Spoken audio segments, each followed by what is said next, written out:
Globálna žurnalistika. Spomeňme si na pandémiu COVID-19. Klasická zahraničná žurnalistika by informovala o nákaze v jednotlivých krajinách. Napríklad, ako Nemci zatvárali školy, či ako Poľsko nakupovalo vakcíny. Globálna žurnalistika ide ďalej. Sleduje, ako lockdown v Číne ovplyvňuje výrobu na celom svete. Analyzuje, ako sa narúšajú medzinárodné dodávateľské reťazce a aké to má vplyvy na nás, napríklad cez rast cien. Globálna žurnalistika je primárne o porozumení prepojení a vzťahov vo svete, v ktorom štátne hranice strácajú svoj niekdajší význam a mnohé témy nie je možné efektívne pokrývať po hranice a od hraníc. Napríklad zmenu klímy, medzinárodný obchod či globálnu migráciu. Zohľadňuje všade prítomnosť globalizácie a konkrétnosť vzťahov naprieč planétou. Vzťahov, ktoré sa nás odrazu týkajú viac než predtým.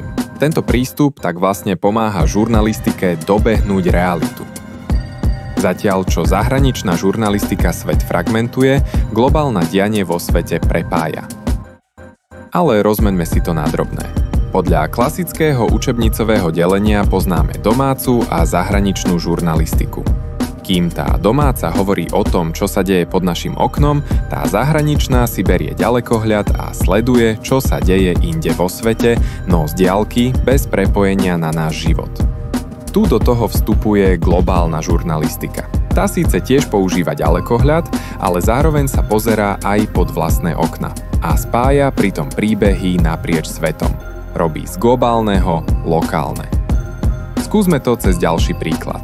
Stovky migrantov zachránených pri brehoch Talianska versus ako klimatická zmena a obchodné politiky Európskej únie ovplyvňujú migráciu zo západnej Afriky. Podstatné je, že globálna žurnalistika je neutrálna. Je to jednoducho prístup, technika, ktorá nie je nositeľom žiadneho prednastaveného etického či morálneho východiska. Je to prístup, po ktorom môže siahnuť ktokoľvek, bez ohľadu na politické presvedčenie, ekonomické názory či spoločenské hodnoty.